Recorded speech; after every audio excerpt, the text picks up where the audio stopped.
வணக்கம்.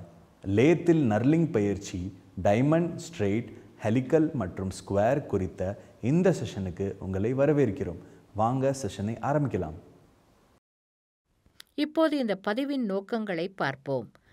இந்த பதிவின் முடிவில் உங்களால் முடியும்: வேலை பகுதியை ஃபோர்ஜா சக் மீது ஏற்றுதல்.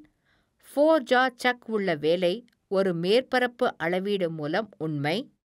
வரைபடத்தின் கூறுகளை திருப்பி தேவையான பரிமாணங்களை பராமரிக்கவும். கருவி இடுகையில் நர்லிங்கை அமைக்கவும். வரைபடத்தின்படி வேலையை கவனியுங்கள். இப்போது நர்லிங் பற்றி அறிந்து கொள்வோம். நர்லிங் என்பது ஒரு உற்பத்தி செயல்முறையாகும். இது பொதுவாக ஒரு லேத் மீது நடத்தப்படுகிறது. இதன் மூலம் ஒரு முறைப்பொருளில் உருட்டப்படுகிறது. இது நேராக அல்லது முளைவீட்ட கோடுகள் மற்றும் வட்ட அல்லது உருளை பாகங்களில் வைர வடிவத்தில் வெவ்வேறு வடிவங்களை உருவாக்குகிறது.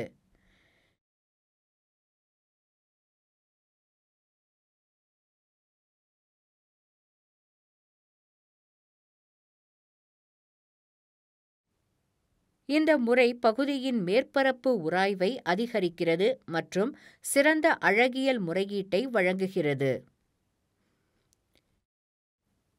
இந்த பயிற்சிக்கு தேவையான கருவிகள்: steel rule, outside callipers, surface gauge, vernier callipers, knurling tools, parting tool, chamfering tool, facing tools, lubricating oil with can. Knurling operation செய்வதற்கான வரிசையை இப்போது கற்றுக்கொள்வோம். வெளிப்புற காலிபர்கள் மற்றும் எஃகு விதி மூலம் மூலப்பொருளின் அளவை சரிபார்க்கவும்.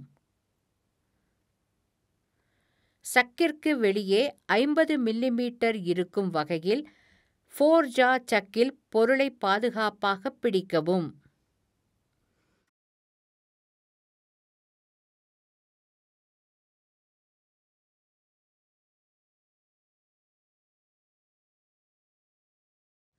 மேற்பரப்பு அளவீட்டின் வேலை உண்மை.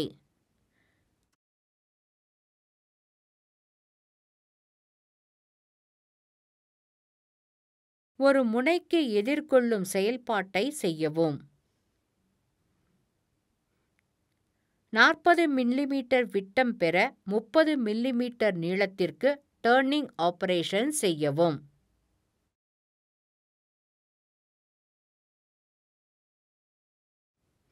டூல் போஸ்டில் டைமண்ட் நர்லிங் கருவியை அமைத்து சென்டர் அல்லது டெயில் ஸ்டாக்குடன் சீரமைக்கவும்.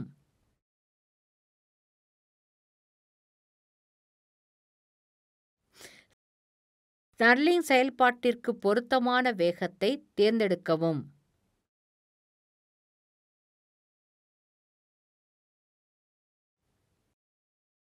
கிராஸ் ஸ்லைடு கைச்சக்கரம் மூலம் வேலை சுற்றளவை தொடர்பு கொள்ள முழங்கால்களுக்கு உணவளிக்கவும்.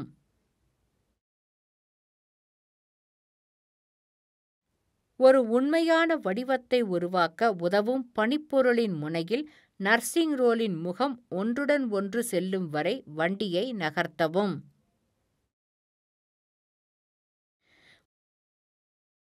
லேத்தை ஆரம்பித்து கிராஸ் ஸ்லைடு மூலம் நர்லிங் கருவியை வேலைக்கு ஊட்டவும். ஒரு வைர வடிவம் உருவாகும் வரை மேற்பரப்பை நெருக்கவும். மடிக்கப்பட்ட பணியிடத்தில் போதுமான குளிரூட்டியை பயன்படுத்த வேண்டும். கருவி இடுகையில் ஒரு சாம்பரிங் கருவியை ஏற்றவும். சாம்பர் 2/45 டிகிரி இறுதியில். வேலையை தலைகீழாக மாற்றவும். மேற்பரப்பு அளவீட்டின் ட்ரூ வேலை செய்யவும்.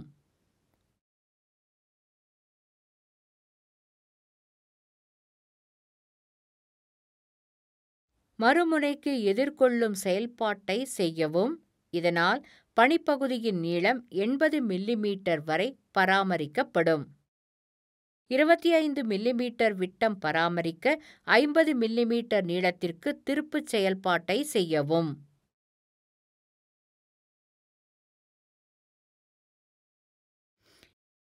வெர்னியர் காலிபர்கள் மூலம் பரிமாணங்களை உறுதிப்படுத்தவும்.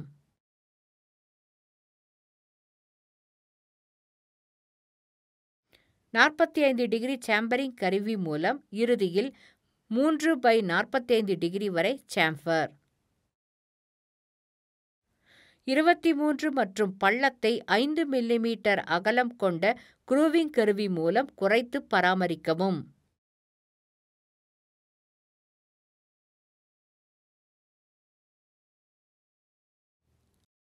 அனைத்து கூர்மையான விளிம்புகளையும் அகற்றவும்.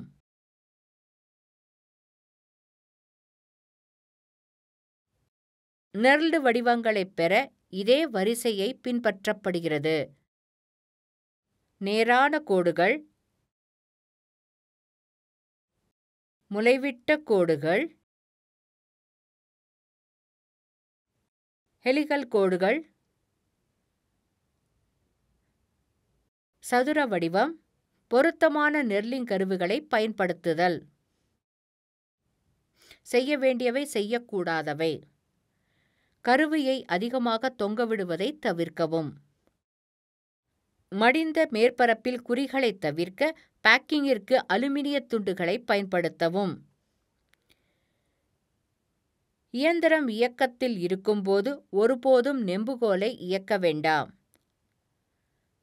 இயந்திரத்தின் நகரும் பாகங்களில் எந்த கருவிகளையும் வைக்க வேண்டாம். பொருத்தமான குளிரூட்டியை பயன்படுத்தவும். ஒரு தூரிகை மூலம் நெர்லை சுத்தம் செய்யவும்.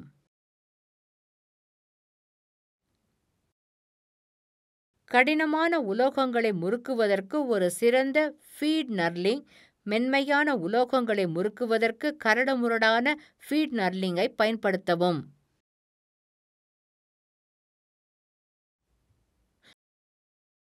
மறுபரிசீலனை செய்ய நாங்கள் கற்றுக்கொண்டோம். ஃபோர்ஜா சக் மீது பனிப்பகுதியை ஏற்றுதல். ஃபோர்ஜா சக் வெள்ள வேலை ஒரு மேற்பரப்பு அளவீடு மூலம் உண்மை.